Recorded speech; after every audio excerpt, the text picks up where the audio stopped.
Friends, you are welcomed to the video lecture series of Database Management System. In this video lecture, we will learn about database recovery and we will discuss the methods for log-based recovery. There are two methods for the recovery. First one is log-based recovery and second one is checkpoint. So here in this video lecture, we will discuss only log-based recovery. So here we go to start our topic without wasting your much time. So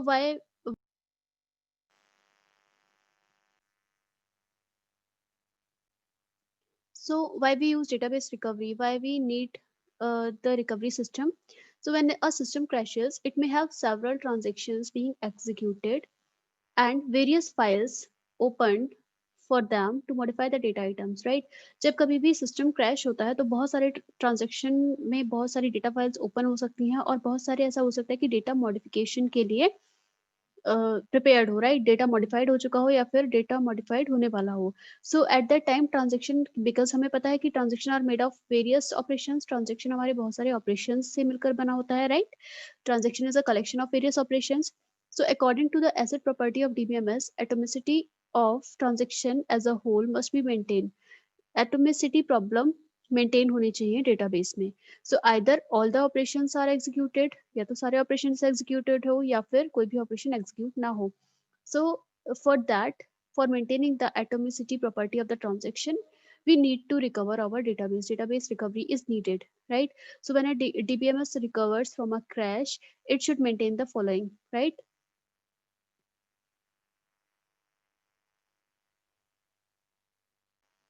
What a database recovery system should maintain? It should check the states of all the transaction which were being executed. Transaction की states check करनी चाहिए, जो सारे transaction execute हो रहे थे recovery के बाद उसकी स्टेट चेक करनी चाहिए, राइट? या रिकवरी से पहले स्टेट मेंटेन होनी चाहिए. अ ट्रांजेक्शन में be in the middle of some operations. हो सकता है कि जब आपका फेलियर हो रहा हो उस टाइम पे ट्रांजेक्शन आपका मिडल में कुछ एग्जीक्यूशन स्टार्ट चल रहा हो. So DBMS must ensure the atomicity of the transaction in this case, right? अगर आपके मिडिल ऑपरेशन के टाइम आपका फेलियर अकर हुआ है तो उस टाइम पे आपको डीबीएमएस को इंश्योर करना चाहिए कि एटोमिसिटी प्रॉपर्टी आपकी ट्रांजेक्शन की मेंटेन है, right? It should check whether the transaction can be completed now और it needs to be roll back. क्या ट्रांजेक्शन उसके आगे से कंप्लीट करना है या फिर ट्रांजेक्शन को रोल बैक करना है, right? And no transaction would be allowed to leave the DBMS in an inconsistent state. In case of any failure, हमें ये इंश्योर करना चाहिए कि कोई भी ट्रांजेक्शन डेटाबेस को इनकंसिस्टेंट स्टेट में ना लीव करे, right? So all these four properties must be maintain while recovering your database, right? So there are two types of techniques that are used in database. First one is log based recovery and second one is checkpoints. So here in this video lecture we will discuss log based recovery. So what is log based recovery? Log based recovery में हम क्या करते हैं, अपने transaction का एक log create करके चलते हैं. And what is log? The log is a sequence of records. जो भी रिकॉर्ड्स आपके हैं उसका सीक्वेंस है, यानी कि जो भी ट्रांजेक्शन में आपके ऑपरेशंस हो रहे हैं उन ऑपरेशंस का हम सीक्वेंस का एक रिकॉर्ड बनाकर चलते हैं, right? So log of each transaction is maintained. हर एक ट्रांजेक्शन का लॉग होता है इन सम स्टेबल स्टोरेज. किसी पर्टिकुलर स्टेबल स्टोरेज में हम लॉग मेंटेन करके चलते हैं so that if any failure occurs that then it can be recovered from there, right?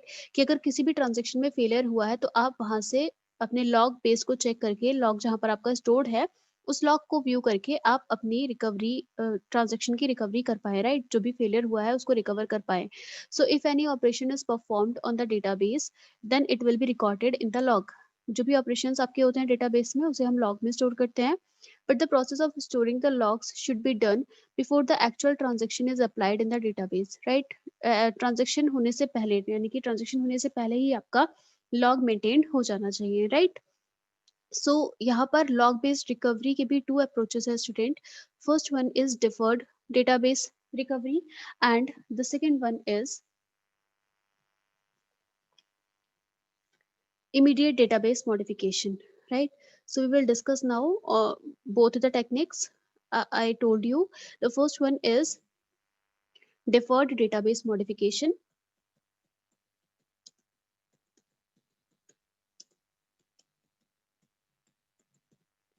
and the second one is immediate database modification.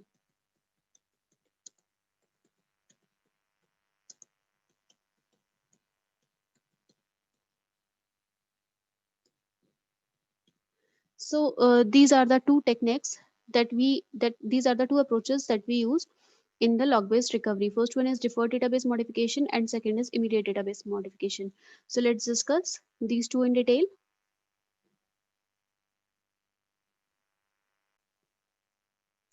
So in the first one, deferred database modification, if it occurs if the transaction does not modify the database until it has committed, right? Deferred database तब हम करते हैं, यानी कि deferred का मतलब है अभी आपने modification रोक दिया, right? Deferred मतलब delay कर दिया, आपने database modification delay कर दिया, right? कब तक? जब तक कि आपका ट्रांजेक्शन कमिट ना हो जाए, राइट? यानी कि आप डेटाबेस में जो भी चेंजेस करने हैं आप ट्रांजेक्शन के कमिट होने के बाद ही करेंगे, राइट? जब तक वो कमिट नहीं होता तब तक आप उन चेंजेस को परमानेंटली नहीं कर सकते अपने डेटाबेस में stored, right? In this all the logs are created and stored in the stable storage and the database is updated when a transaction commits, right? जब transaction commit होगा तभी आप सारे अपडेट डेटाबेस में करेंगे, राइट? यानी कि जो भी आपने डेटा आइटम्स पर अपडेशन किया है वो आप तभी परमानेंटली स्टोर करेंगे जब ट्रांजैक्शन कमिट हो जाए, right? And in the case of immediate modification, it occurs if database modification occurs while the transaction is still active. अगर ट्रांजेक्शन आपका एक्टिव है, जब भी आपका ट्रांजेक्शन एग्जीक्यूट हो रहा है उस टाइम पर ही आप डेटाबेस में परमानेंट स्टोरेज करते जा रहे हैं अपने डेटा आइटम्स की. So database is modified immediately after every operation. हर एक ऑपरेशन के बाद आप डेटाबेस को अपडेट कर रहे हैं, right? So it follows an actual database modification. So इसका एग्जांपल से समझते हैं कि हम डिफर्ड डेटाबेस मॉडिफिकेशन और इमीडिएट मॉडिफिकेशन कैसे अप्लाई करते हैं. So here we go and we will learn it through the example. So as we discussed that log-based recovery method has two techniques. First one is deferred database modification and next one is immediate database modification. So यहाँ पर हम deferred database modification का case लेते हैं. यहाँ पर let's say this is a transaction T1 and this is database. Database में already A और B की वैल्यू स्टोर्ड है. A is 100 and B is 200. And transaction में क्या हो रहा है? Read A is updated, then write A, then read B is updated and then write B, right? सो इस केस में हम एक लॉग बनाकर चलते हैं एंड लॉग की वैल्यू हम किस तरह से लिखते हैं? जैसे ही आपका T1 ट्रांजेक्शन स्टार्ट हुआ तो आपके लॉग में एक एंट्री हो जाएगी TI start, right? TI start आप एक एंट्री करेंगे. देन आपकी ए की वैल्यू जब अपडेट हुई, अपडेट होने के बाद इट सेज दैट आप जब भी डिफर डेटाबेस मॉडिफिकेशन करते हैं तो यहाँ पर आप अपडेटेड वैल्यू लिखते हैं, अपडेटेड डेटा आइटम की वैल्यू लिखते हैं. सो T1 A 200, right? Because A is already 100 and after incrementing 100 by 100 it will get 200. So A की वैल्यू यहाँ पर 200 हो जाएगी. So you write here final value of the A, right? Updated value. And then we are clearly seeing that T1 में आप B को 200 से add कर रहे हैं. So B की वैल्यू already database में 200 थी and then it will become 200 plus 200, so it will become 400. So it is the final value of B. And let's consider that ये transaction T1 इस WB के बाद commit हो रहा है, right? If this commit here, so you will make an entry in your log, right? तो log आपका क्या होगा? T1 commit, right? T1 start हुआ, T1 ने A की वैल्यू अपडेट की एज 200, T1 ने B की वैल्यू अपडेट की as 400 and at last T1 commit हो गया, right? So this is the log of this transaction T1, right? ये आपका लॉग है. अब let's consider the case if your system failure before the commit. अब आपके इस कमिट से पहले लेट्स से सिस्टम आपका कमिट से पहले फेल हो गया, राइट? फेल होने के केस में आप क्या करेगा? अब जो आपका रिकवरी मैनेजर है वो आपके इस पूरे ट्रांजेक्शन के ऑपरेशन नहीं देखेगा, वो यहाँ पर ये रिकवरी के लिए जो आपने लॉग बनाया हुआ है वो लॉग को रेफर करेगा, राइट? अगर आपका ट्रांजेक्शन कमिट होने से पहले फेल हो जाता है तब आपका रिकवरी मैनेजर इस लॉग को चेक करेगा and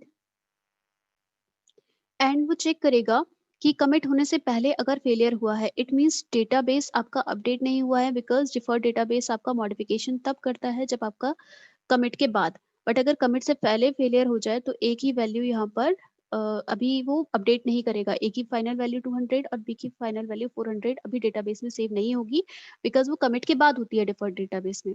so it will what it will do, it will redo the operations, right? Redo operation perform होगा and this transaction will be repeated again, right? ये ट्रांजेक्शन बिल्कुल स्टार्टिंग से दोबारा start हो जाएगा.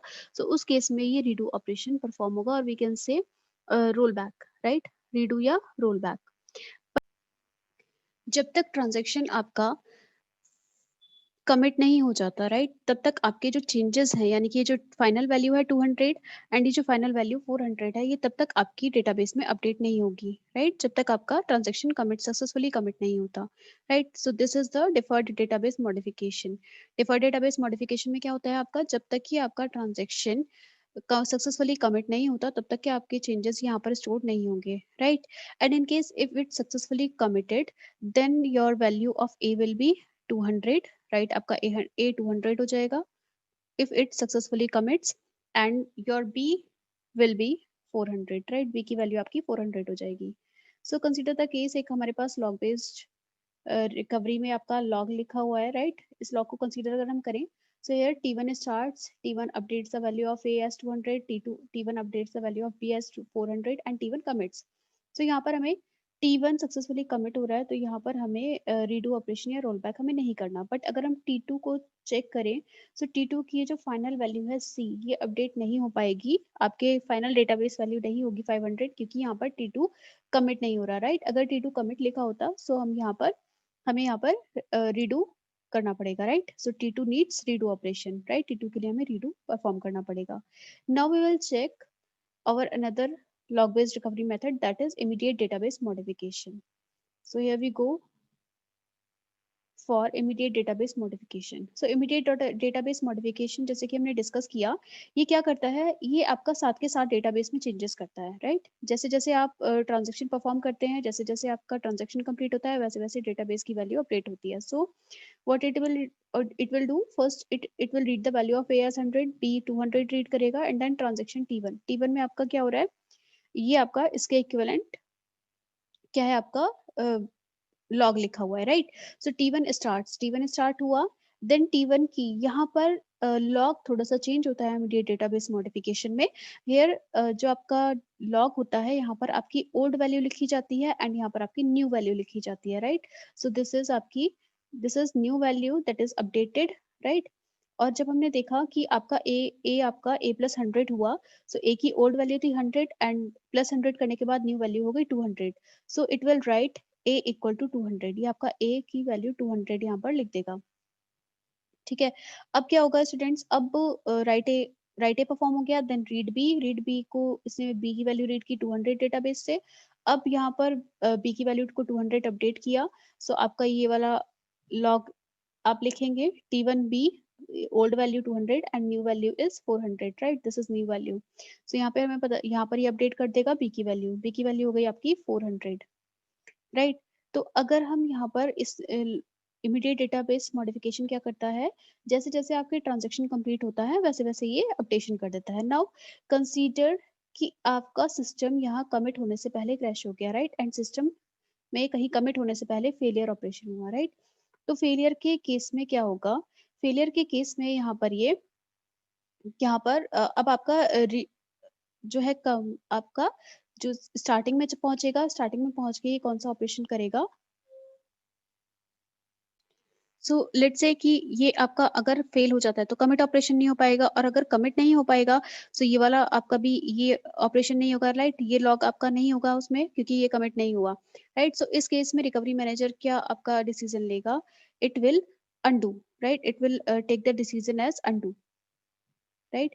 आपका अंडू के केस में क्या होगा, अंडू के केस में जो आपका ओल्ड वैल्यू है वो स्टोर हो जाएगी, right? It will be 100 and it will be 200, right? A 100 हो जाएगा वापस से, एंड बी आपका डेटाबेस में 200 कंसीडर होगा। सो this is the case of undo, right? जबकि हमारा इससे पहले वाला जो हमने मेथड पढ़ा, उसमें आपकी अनडू फैसिलिटी नहीं है, दैट इज ओनली रीडू, वो केवल रीडू करता है। और रीडू किस केस में होगा, now if you consider the redo case, so अगर यहाँ पर T1 के बाद कमिट होता है, राइट? T1 कमिट होने के बाद आपका यहाँ पर कुछ एरर आती है, देन उस केस में ट्रांजेक्शन मैनेजर आपका रीडू डिसीजन लेगा, राइट? रीडू का मतलब है वो दोबारा से इस ट्रांजेक्शन को रोल बैक करेगा और चेक करेगा। सो this is the difference between immediate database modification and deferred database modification. की इमीडिएट डेटाबेस मॉडिफिकेशन आपके जो चेंजेस हैं डेटाबेस में साथ साथ करता है, जबकि डिफर्ड डेटाबेस मॉडिफिकेशन तब तक डेटाबेस में चेंजेस नहीं करता है जब तक कि आपका कमिट ना हो जाए ऑपरेशन। सो आई होप ये दोनों टेक्निक्स आपको क्लियर होंगी, लॉग बेस्ड रिकवरी की, deferred database modification and immediate database modification. So हम पढ़ते हैं रिकवरी यूजिंग लॉग रिकॉर्ड्स, जो मैंने आपको अभी बताया, जस्ट ये वही पॉइंट्स हैं। So if log contains the record, अगर आपके लॉग में एक record T I start and T I commit और टी आई कमिट, राइट, अगर T I start and T I commit operation आपका लॉग में है, then transaction T I needs to be redo, right, redone, उसको redone करना पड़ता है, यानी कि रीडू करना पड़ता है। But if log contains record T I start but does not contain the record either ti commit, right, और ti abort, अगर आपका ti commit या ti abort नहीं है, then उस केस में आपको ट्रांजेक्शन को undo करना होता है, right. So these are two important facts about the log based recovery. So student, I hope ये lecture आपको clear होगा. Thank you so much for watching this video. Do like, share the video and subscribe the channel.